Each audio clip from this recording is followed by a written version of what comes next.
You're listening to U.S. Phenomenon with your host, Mario Magana.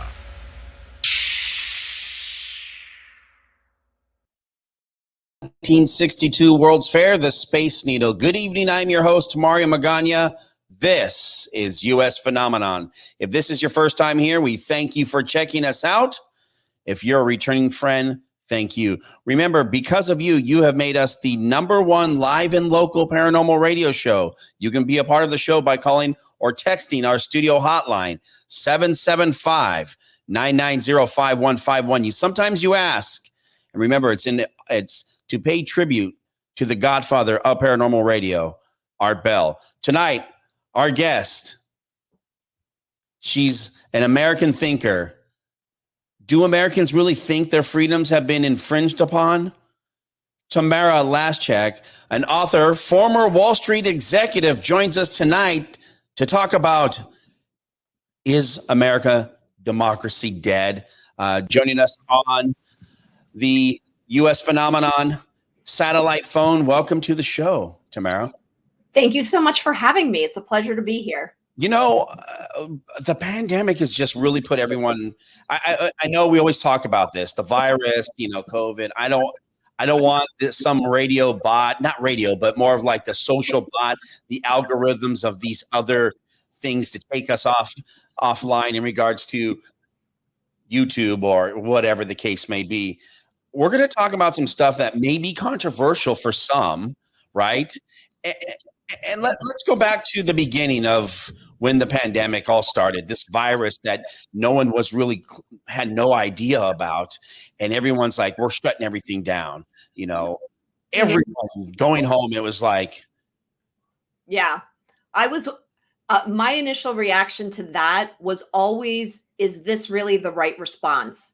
I always thought it was extreme, even though we didn't know how serious COVID was in the beginning. I thought it was an extreme response to shut down the U.S. economy as a response to this pandemic, and then the global economy in response to this pandemic. So that was the first time I sort of scratched my head. And then as it unfolded, we saw that, people were dying and people were getting sick, and we didn't really know how to treat it. So people were scared. And, then I walked back and said, maybe I was wrong. But now I think my initial thinking wasn't wrong. It's interesting because when we talk about the economy being shut down and it really putting a big strain on I don't think globally we were ready for, or we're projecting, like Joe Schmo from the street, blue collar worker, going to Costco or one of these major warehouses, and like all of a sudden there's no TP in the grocery stores. It's like, why? I'm like, okay, is this really something that has to do with a bum problem? I'm like, why is everyone buying all the toilet paper? But again, if you listen to what became a bad word, conspiracy radio, which we're here to ask the question, but we know that sometimes people sell on fear. Yeah. Well, I don't think we ever solved the conundrum of the toilet paper shortage. And I think that's the first example of paranormal activity was that. I actually wonder if that was some kind of preparation to get us mentally prepared for shortages and socialism. And what do you think? I mean, now, because we look, and here we are, gas prices are up. You have shortage in beef. I mean, it just seems to be the weirdest things are in supply, short demand. Windows. I mean, people are like trying to get back into like remodeling their homes since they've stayed there so much. What's giving right now? Yeah. Why all of a sudden? I know you were talking about how you think maybe this was conditioning. Yeah. Well, I mean, I think that there's certain things that you could track back to actual supply chain problems. I mean, we definitely, my greatest concern has been China from the beginning. And my greatest concern was really them doing what they did to Hong Kong to Taiwan. And if that happens, then our economy is in big trouble because our microchips are all made there. So that will present an enormous problem. And then you definitely, I mean, during the pandemic, China bought Smithfield ham. So, I mean, they don't have enough food to feed themselves. So they're also buying up buying up, you know, products and sources of products that could feed their people. And that is something that we should be paying close attention to. And I guess we have to look and see where the individual parts come from for the things that are in short supply. When we start going back to the beginning of the pandemic, and this is one thing that really, you know, my real job, my day job, getting this piece of paper from the FEMA that gave me the right of passage. I was like, I've read this in books. I never thought this was actual thing. And to see that, you know, never got to that point. But it was like you had this document that said you have the right to passage 24 hours a day, and you have the right to get fuel to get to said, you know, destination, which would be a radio TV station at that point, you know. Mhm. Yeah. I mean, a lot of people don't really understand that's how close we were to like a serious true lockdown, right?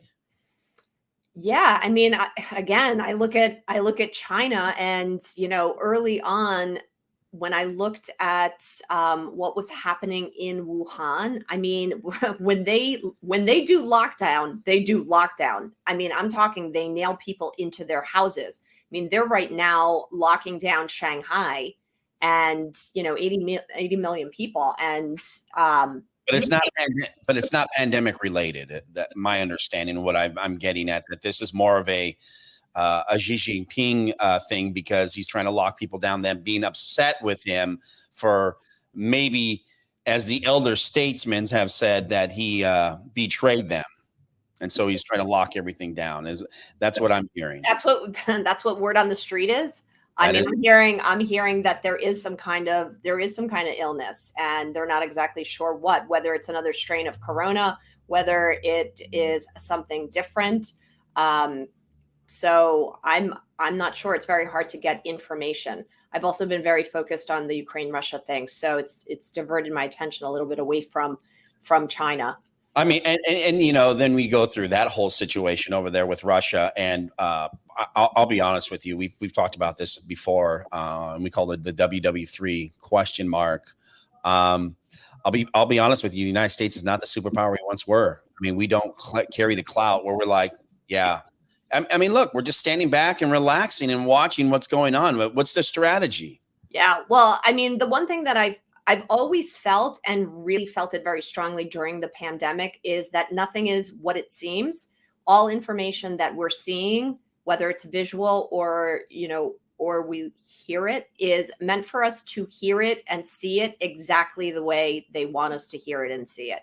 So I'm actually Ukrainian, of Ukrainian descent, and I do have family and friends in Ukraine. So on one hand, you know, I feel for, you know, I'm very concerned and worried about my family and friends, and I'm seeing a country that I spent a lot of time in, you know, being just bombed and just annihilated.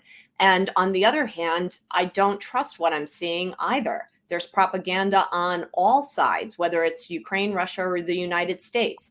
And anytime that Hollywood, the government, and our mainstream media gets behind a cause, you have to stop and say, okay, why? Right. You know, what is really behind this? Is this just some kind of misdirection play in order to, you know, draw attention away from the failure that is the Biden presidency? Or is there something more to this? Is it regime change in Russia? What are they trying to do here, and why? So I'm not fully certain. And as for World War III, I hate to say it, but we are already at World War III. So we have to stop thinking of war as only kinetic. I mean, there's cyber, information, all sorts of biological, which we've really just seen. So there's all different types of warfare, and we are already in World War III. Our guest tonight is someone who has a pulse of what's going on internationally, is what she is calling, how much longer will democracy live for us here in the United States? That's a really good question. So you asked the question of, is it dead? I mean, I think it's pretty much on a respirator. So the question is, not how much longer it could live, but can we revive it and save it? And I think the answer to that question is yes. But we are really close to flatlining. I mean, we're seeing, tremendous amount of media sponsorship. I mean, I think that it's really interesting to watch this Elon Musk Twitter purchase. Right. Fascinating to watch. I have long proudly say that I've long been a buyer of Tesla stock when people laughed at me and thought it was a joke of a company. So who's laughing now? Right. But I also am not, I love that Elon Musk is doing this. I think it's great. I think he's a disruptor. He's a provocateur. And I think that's needed. I don't fully trust him either, and don't know what his intentions are at the end of the day. But for now, I love that he is creating this controversy, and he wants to create a platform for free speech. Whether or not he uses that information another way later, that's possible. But for now, this is what he says his intentions are, and I'm very supportive of that. Our guest tonight is Tamara Laschek, who is joining us tonight to talk about the United States and what we have talked about for just a few moments. If you missed any of it, be sure to subscribe to the podcast. You can always go to onairmario.com if you missed any of this good, juicy information. Now, we were just talking about just a few minutes ago, you were talking about what we're seeing in social media, the media, and kind of the outline. Well, let's go back to the pandemic piece here, and how it was all portrayed and sent out, as we were talking about, almost like an agenda, where I don't want to call I know the phrase fake news, but let's be honest, like someone who's grown up, and we all have, but the younger generation doesn't look at, the big conglomerates of news as their truth serum. They look at social and say, oh yeah, that's right. And it doesn't matter what side of the fence you're at, but some of it is so ridiculous and so far-fetched. And I said this, and it got me a strike on YouTube, that I thought YouTube, Twitter, all these different social media platforms should be regulated by the FCC. So you're not just putting garbage in, garbage out, where someone can funnel the correct information. What's your thoughts on?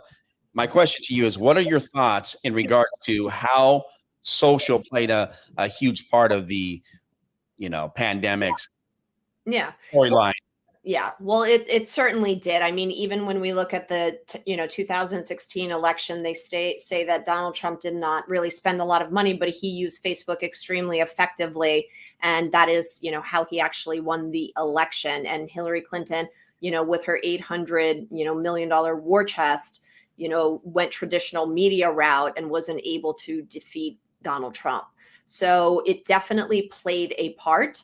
I actually think that while I would be supportive of removing the regulations that protect social media, I'm not sure that more regulation is necessarily what we need, because I don't actually believe that your people like Zuckerberg and Dorsey are really the ones that are truly in charge. I actually think they're already getting orders from our government. So I think that it should be less interference from our government and let them be, a free platform. I mean, I have also read or heard even on podcasts that Elon Musk and Jack Dorsey were friends, and they've had several conversations in the past. And Jack Dorsey was kind of like, yo, man, this is not what I signed up for. And, I'm sure that, we like to make a villain out of these guys. And to some extent they are and are deserving of being made villains, particularly Zuckerberg and his involvement in, the 2020 election. But I think that they have a lot of pressure from whoever is really pulling all the strings, and really have to follow orders. Now, the Zuckerberg is actually quite interesting, because I felt because his platform contributed to Hillary Clinton's defeat, I feel like he had penance to do. And I think that if he wanted to remain as part of the club, he had to take a different approach in this last election. And he and his wife, Priscilla Chan, had given $500 million to the elections, particularly in battleground states. So, again, I wouldn't exonerate them from being villains because they are actually culpable as well. But I don't think that they are necessarily making all the decisions or are all in charge.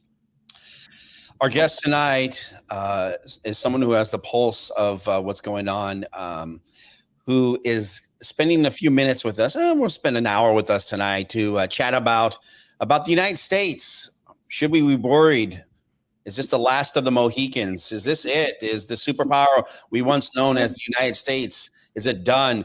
Are we so much in line as like a drug addict in need of China's help to continue to sustain our digital minds and chips and TVs and iPhones this and Samsung that and our smartphone, things of that nature? I know you talked about in your bio about different things, and I know we can talk about this in probably the second half, what's going to truly happen and what your projection is for the United States here in the next few years and decades to come. Now, as we start to come out of this pandemic, are we really done, or was that really just the first round of conditioning? And as we're seeing in China, where everyone's back under lockdown, that they're just giving a little bit of freedom to everyone, just to be palatable, just to be able to be like, okay, we're doing life again. Mm-hmm. Yeah, I do have concerns about that, and I do think that I think you're right about that, and I think that. Look, this was an extremely useful tool for many reasons. One of them, and not the only one, was the election. So we have another election coming up in November, and mail-in ballots proved to be extremely effective. And the only way to encourage the mail-in ballots is the fear of a pandemic. And so I would not doubt that there would be another variant that will come out close to the election to reignite the fear so that people, so that there's a reason to do mail-in ballots. It has been a very effective tool for whoever the powers that be truly are. And right. I don't think this is the last that we're going to see of a pandemic. I mean, is it really a pandemic now, or is it really an endemic like the flu? I mean, we're living with this now, and you would think that know your inherent risk. If you're susceptible to, maybe you have a, underlying condition, you want to get the shot, get the shot. It's just like me. Sometimes I want to get the flu shot. Sometimes I'm like, I'm not doing it.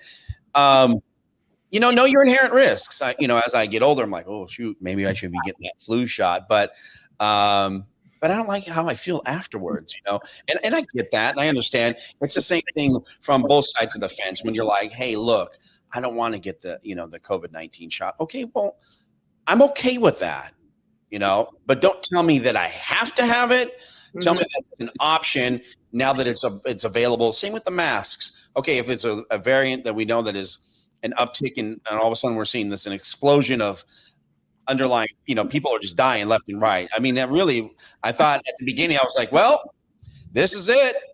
This is end times. Here we go. We're going. You better get right. You better get right with whoever you believe in, because it was that serious. We were so in the dark. We had no clue. But what's interesting is at the very beginning of this pandemic, prior to it coming out in March, I remember being so sick in December. A friend came back, and I don't know if it was January or December, came back from Vegas around the Chinese New Year, and he was sicker than a dog for weeks.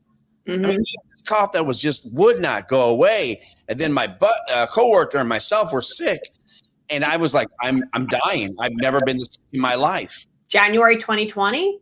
Prior to, just before the big explosion of the virus here in the United States. We all think that it came prior to before the big announcement of oh my God, we're going lockdown. This coronavirus is coming in the United States. We think that people who were in Vegas from China gave it to him, and that's what he brought back to us. So I could say unofficially, maybe I've had COVID twice. Mm-hmm. One official and one non-official. Yeah. And now I'm like, I'm COVID strong. I got the antibodies. But really, like, we didn't know. We had no clue what was really going on back then. And then it's like everyone's on lockdown. We're doing the back to work thing now. And I'm like, back to work? I've been here. What are you talking about? For those who work in the, technical field, we really haven't left. Then it goes back to the mindset for those who have not, who worked from home, who had that opportunity, how, why is the word blanking, conditioned they've become. They walk outside with a mask on. Why? You've been conditioned. Wake up. I don't care what side of the fence you live on. You've been conditioned. You're a human being. I don't care if you're a Republican or a Democrat. You still breathe the same air. We still have the same type of, well, maybe not all the same chromosomes, but my God, we're all human it doesn't really matter. So wake up and smell the coffee. For those who are out there still wearing a mask outside, I'm like, what? Oh, I feel bad for them. Yeah. I feel bad for them. Like they've been, I don't want to say mind checked or mind effed. It's so sad. Yeah. Kids, yeah. That are wearing their masks outside. No, that's the planet is a filter out there. Get what you need. And I know everyone's getting sick now with the common colds and things of that nature. What's your thoughts on the conditioning piece with now that the masks are coming off? Yeah. Well, I actually wouldn't call it conditioning. I would go so far as to call it programming. And that is why I recommend to all my clients never to watch the news. Trust me, if something's going to happen, you'll know about it. Someone will call you and tell you. So don't worry about that. I haven't watched the news in 2 years since before I ran for office. And I didn't because I said I need information and not a narrative. And now I feel that it is complete and total propaganda. And it really serves the purpose of programming. So you need to guard your mind. When we come back, I want to break that down some more, and let's really break down the programming piece. When we come back, we're going to check with Mark. We'll check in with Mark Christopher for our paranormal story of the week. We'll be back. You're listening to U.S. Phenomenon. And 3, 2, 1. Welcome back to U.S. Phenomenon, Mark. Thank you very much for the paranormal story of the week. Our guest tonight is someone who has a pulse and is trying to keep democracy alive here in the United States. Our guest, Tamara, I hope I don't last check. Yeah. I half butchered it. Who is joining us this evening to talk about democracy. And before the break, we were just talking about, I called it conditioning. You're calling it reprogramming. And I said, let's get into that. If you want to follow us on the socials, you can find her at Tamara4NY on Twitter. Any other places you want them to come find you at? It's the same handle on Instagram. So Tamara4NY. You can find me there too. Awesome. So earlier, just before the break, we were talking about, as I called it, conditioning. You called it reprogramming. Mm-hmm. Is this really, what are the depths of this reconditioning or reprogramming that you're teaching others out there in coaching? Yeah, well, I mean, the mind is very interesting. First of all, fear is a very powerful tool. So you can control a lot of behavior by inflicting fear upon people. So, I mean, I literally have doctors who are part of what I call now the healthcare industrial complex, who called me last year and the vaccine hadn't even been on, and they were making sure that I was going to get the vaccine. And I happened to be living in Costa Rica for a few months at the time. And that was the furthest thing from my mind. I mean, it was a pretty, free bastion. There weren't a lot of restrictions or regulations regarding COVID. And I was in the sun, just enjoying the surf and having a good time. So I wasn't even thinking about, and they had very few cases. So as time went on and I came back and talked to some of these doctors, they were really pushing this vaccine. And, I was kind of like, what? Like, you could literally feel how afraid they were. Like the texts that they were sending me, the emails they were sending me, they were really not what you would expect from a doctor. There was no rooting in logic. It was all fear-based. And I kept saying to them, what are you reading that has you so scared? Because, as a finance professional, I look at the data and I go drill down to as raw of the data as I can get my hands on. And it's interesting because we have been hearing from Dr. Fauci that we need to follow the science. And while he talks about following the science, he's actually never produced any science. I mean, if you remember back to when Jim Jordan was asking him, when are we at herd immunity? What number is it? Is it 50%? Is it 60%? And he would not give an answer. So he comes to these meetings, he talks about the science, but he produces not one number. So then there's also, in finance, we have something called league tables, which is the number and volume and dollar amount of deals that an investment bank does that compares them to other investment banks. And you can slice and dice that data to make yourself look number one in various different scenarios. And I feel that that's what was done here. The COVID cases are going up, but wait, how many people are dying?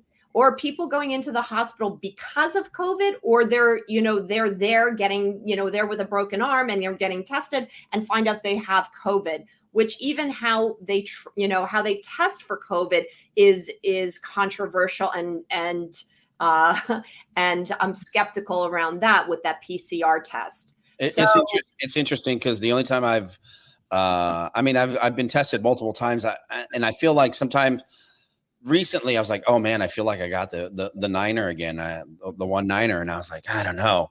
So then you do the home test, and I'm like, no, I'm good. I'm like, all right, well, I'm not going to the doc because I have a solution for you. Stop testing. I've gotten tested when I had to come back to the US from traveling, but other than that, so I've gotten tested twice in the entire time of COVID. I've early on said I was very skeptical about, again, how they handled the virus, about the actual data of the virus, and and have basically come to terms with the fact that everything we've told has pretty much been a lie. And so early on, I said, I'm just not getting this thing. And I've set this mental intention that I am just not getting this. I'm healthy, I'm active, I work out, I eat right, I have a strong immune system. Although it's my immune system, I'm not one of those people who never get sick. I do get, the flu, the seasonal flu and stuff like that. And, I haven't had COVID. And again, I'm like, I'm not getting it. So that's my story. I'm sticking with it, and as you should. As we, we're talking about this conditioning you're calling it reprogramming. How much do you think this pandemic really boils back to warfare, biological? Yeah. Is this something that we can look at as a lot of times we joked about it on previous shows, the boomer remover, were they looking to get rid of a population? Maybe China was looking to get rid of, some heavy, some bodies just for, to feed, to not have a famine. What's your thoughts on that? I mean, I definitely think that this was a man-made virus. This was not from nature. I knew that early on when they were still peddling the Pandolin walks into a Chinese bar and, picks up a bat scenario. Didn't believe that very early on. Talked to doctors who said that the viruses just don't mutate that way. With its 3 envelopes of MERS, SARS, and HIV, it would take like 1 billion years for this virus to mutate to create COVID-19 that way, in that form. So early on, knew that was BS. And then I think it's pretty well documented and understood that this was a man-made weapon. The source is, I mean, if you read, very interesting book is Robert Kennedy Jr.'s book, The Real Dr. Fauci. When you read that book, and that book has been extremely well documented, footnoted to a point where no one is coming after him to disprove anything he said, no lawsuits against him for the things that he said. And basically, it's our own government that created this virus. And, Dr. Fauci's like the front man. It was created out of the University of North Carolina.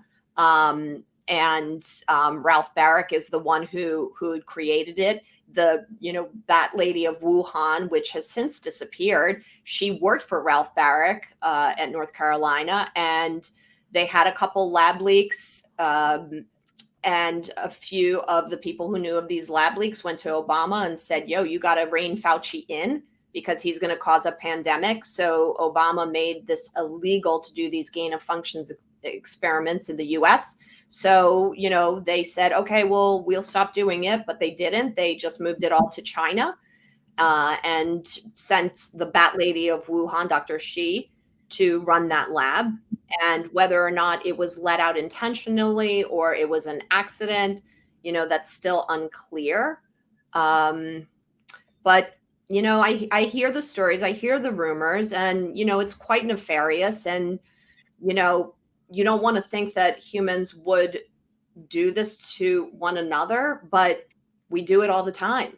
And, it's sort of scary to think, but the evidence is quite compelling that none of this was an accident. What do you tell the normal Joe Schmo blue collar workers listening tonight? A good friend of ours just hanging out was like, what? I mean, look, they don't listen. They're looking for the information, but they don't want to get it the traditional way, right?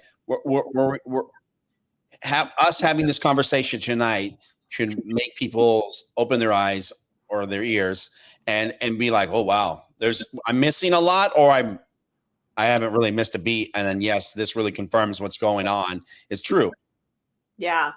I mean, I would say in sort of like April, I think it was, of 2020, I remember walking around New York City and really understanding that this came out of China. And then I had read 9 books on China around that time. I was starting to get like really down the rabbit hole on China. And when you start reading books like Unrestricted Warfare, which talks about it, it's basically like, the art of war.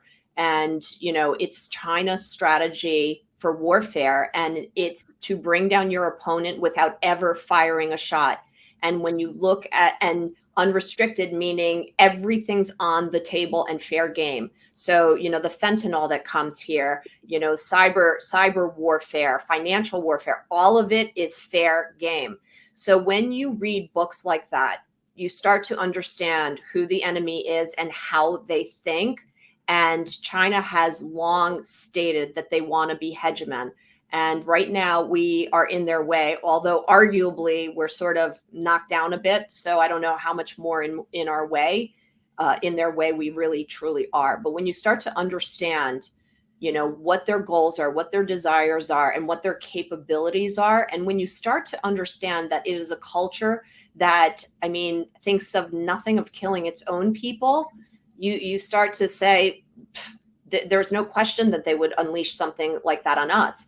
Now, that said, I believe that people like Dr. Fauci, our pharmaceutical industry, and members of our government are just as nefarious and evil.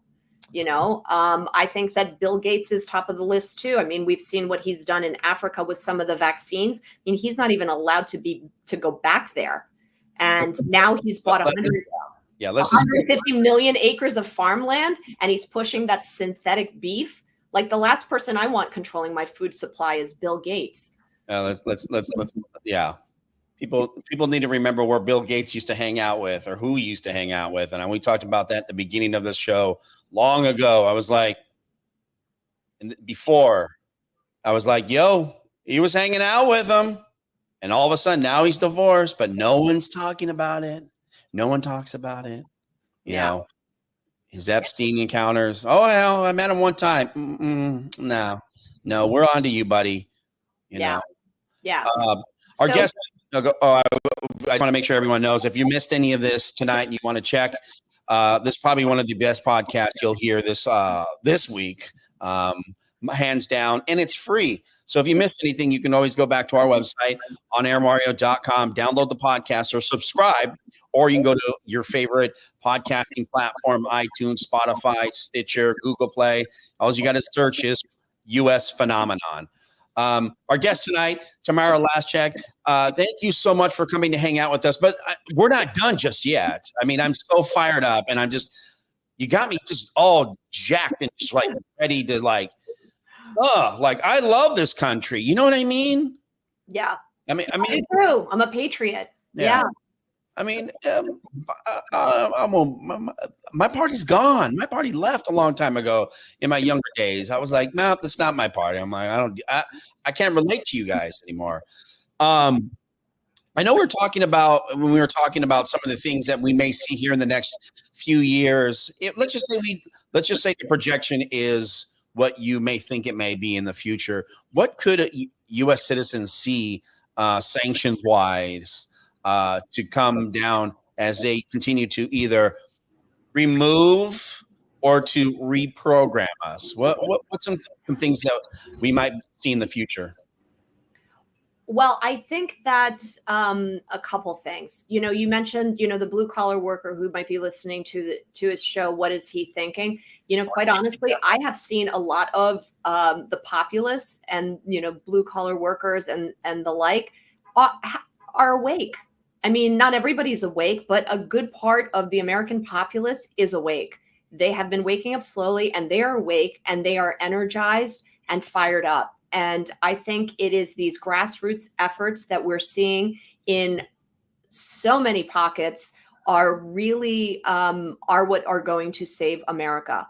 And I am seeing these grassroots organizations popping up all over, whether it's parents fighting critical race theory at the school boards, whether it is there's a whole contingent fighting for medical freedom and the overthrow. I mean, that's one of the initiatives that we were able to, push through in New York by a clever upstate lawyer did a Zoom presentation and encouraged everybody to file lawsuits against the mayor and the governor of New York for not only, violation of the Constitution and the unlawful mandates, but for child abuse for putting masks on the kids.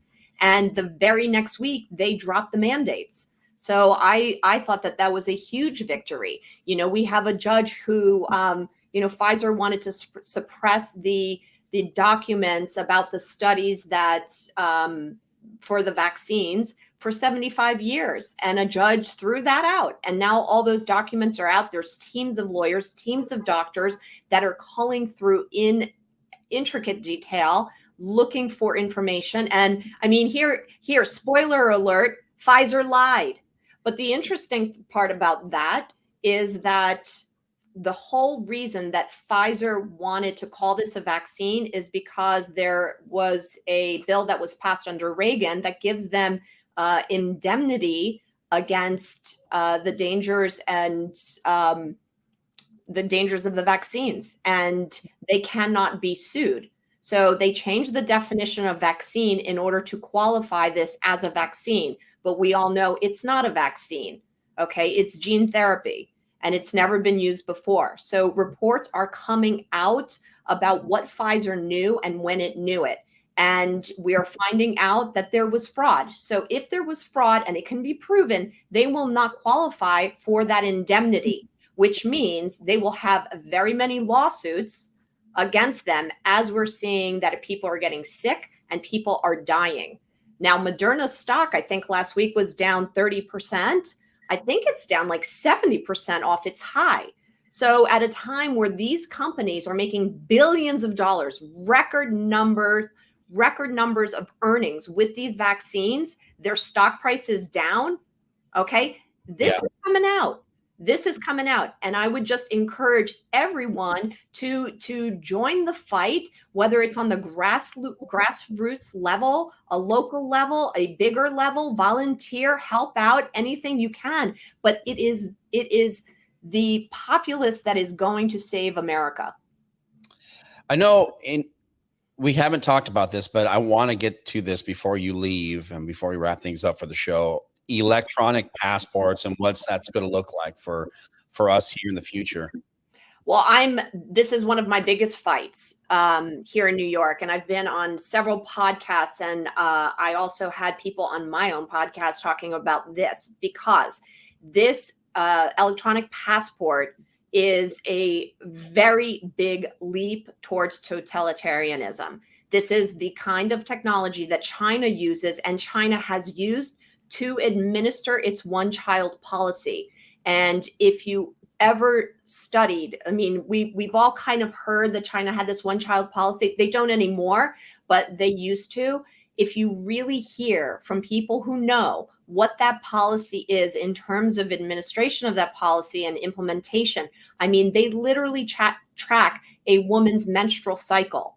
Okay. And then if they find out that a woman was pregnant without permission and was not allowed to, they will come knock your door down, drag your ass to a clinic, force an abortion, okay, and then hand you the fetus in a plastic bag, and you have to pay to get rid of it. It is the most brutal policy imaginable, okay? And the country is in trauma.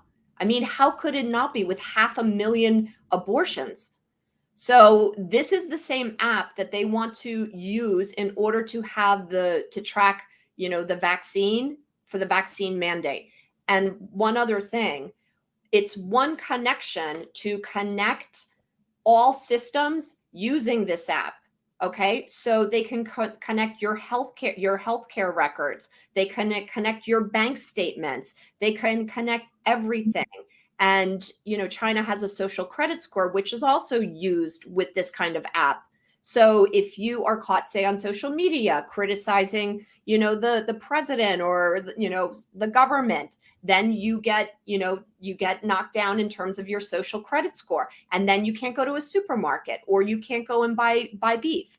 Now, another thing that's worrisome, a number of countries, the UK and Canada, I've seen videos on, I don't know which other countries as well, they're talking about the rollout of a digital currency. But not only that, they're calling it a digital programmable currency, which, again, having my finance hat has me very alarmed, because what that means is that you're going to have a government that is going to be able to track your spending habits.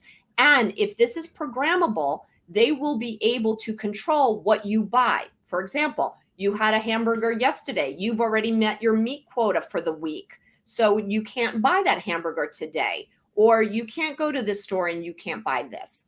So we're treading in some very dangerous territory. If this is something that could possibly happen in the future, can you just stop and think for just a moment, if you're listening, how crazy that sounds? Yeah. Like how far-fetched as an American citizen, you're like, I mean, to be able to have these freedoms, to be able to walk outside, have a conversation with someone. If you want to talk crap about the president, you can talk crap about the president. If you don't like him, you don't like him. Great. I mean, these are freedoms. Remember, ladies and gentlemen, these are ours. You fight for them. Remember that this stuff, don't take this stuff lightly. This is the reason why we sometimes go down these rabbit holes to talk about some of the ugly things that possibly could happen if we just sit here and continue to drink the Kool-Aid. Like, I don't see anything. It's good. I'm all right. No. Yeah. Remember, wake up, smell the coffee. And remember, just because you see it on social doesn't mean it belongs. It might not be true. Remember, it may not be true. Yeah. I mean, you got people out here like they eat and breathe in the social media headlines. I'm like, oh, yeah. It just makes me so mad because I come from the other side, and I want to be the voice of reason and say, hey, look, wake up and smell the coffee. It could be really bad, or we could take a turning point and everything's great. Yeah. That's up to us as citizens to make sure we do the right thing, and to be awake, and to be prepared, and to do our homework, and to, listen to shows like this, and, read books, do your homework. Yeah.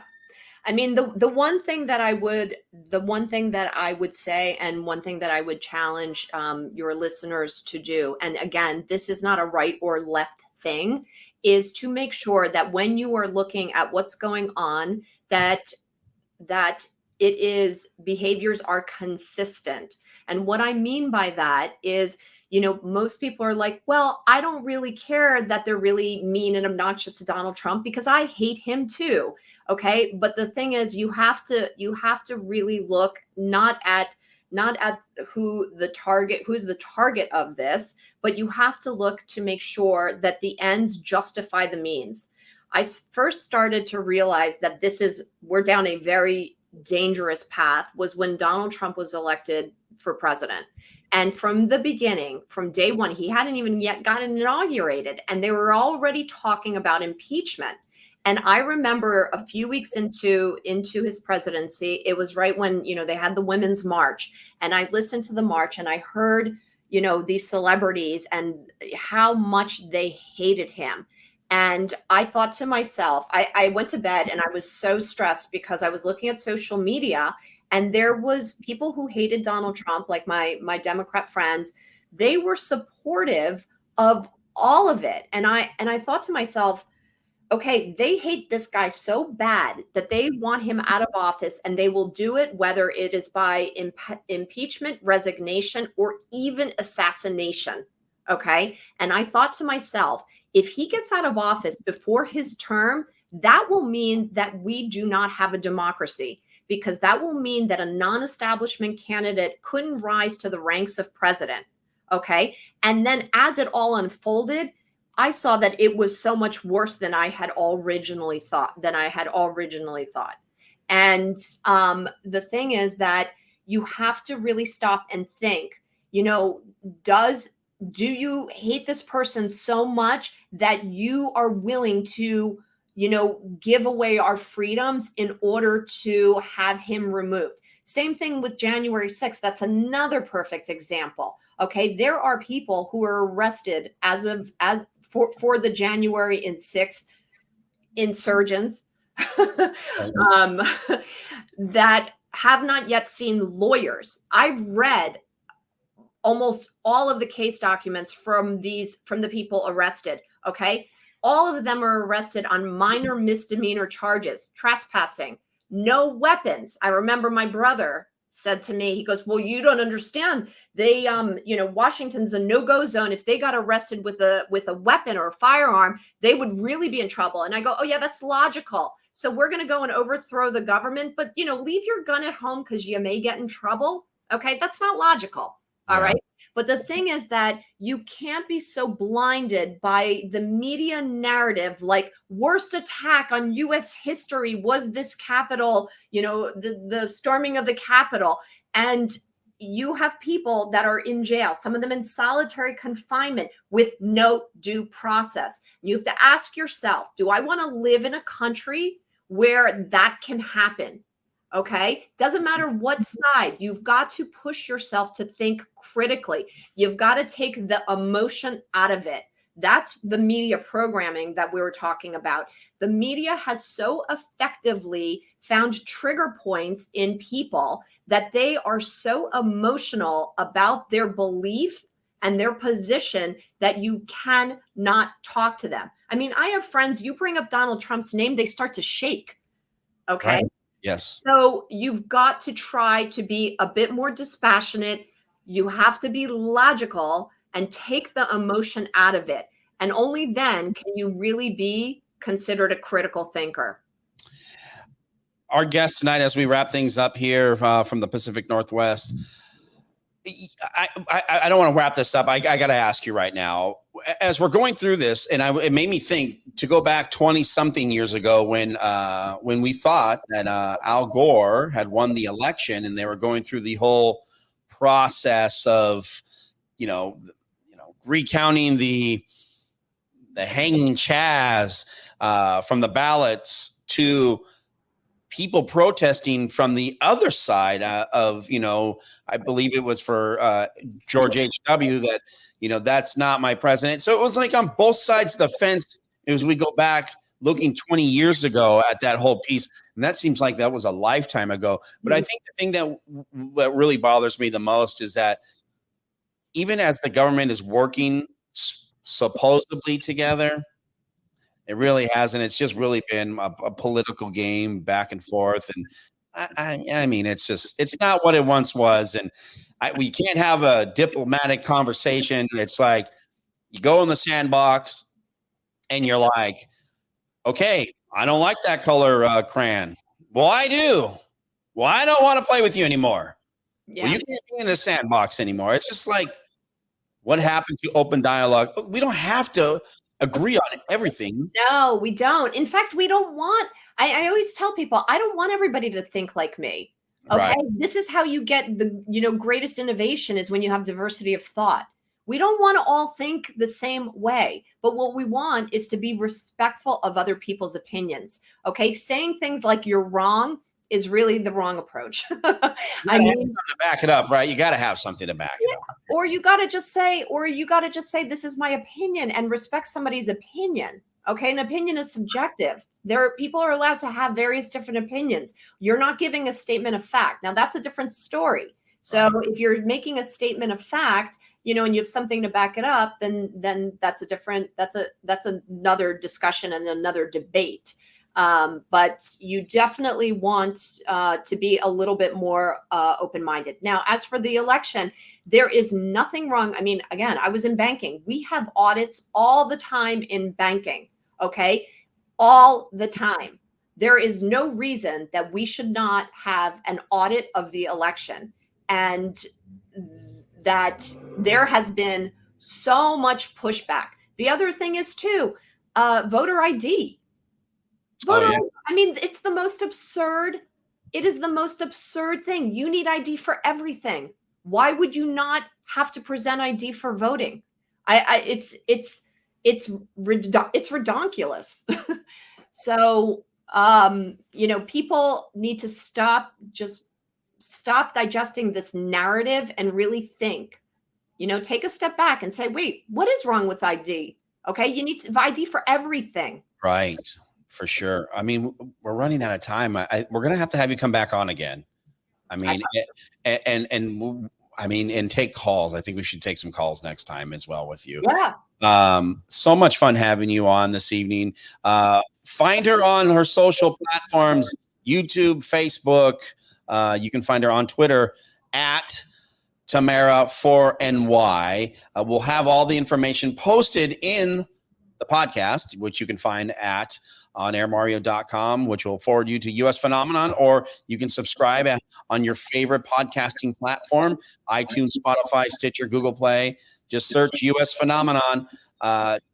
Tamara, last check. Thank you so much for coming to hang out with us this evening, and we'd love to have you come back on. I know you're on the East Coast, and when we do the show live, we'll do some calls. Yeah, that would be fun. On our flagship station. How about that? Sounds great. Well, we thank you for your time. We thank you so much, and thank you again for coming to hang out with us this evening. It was my pleasure. It was fun.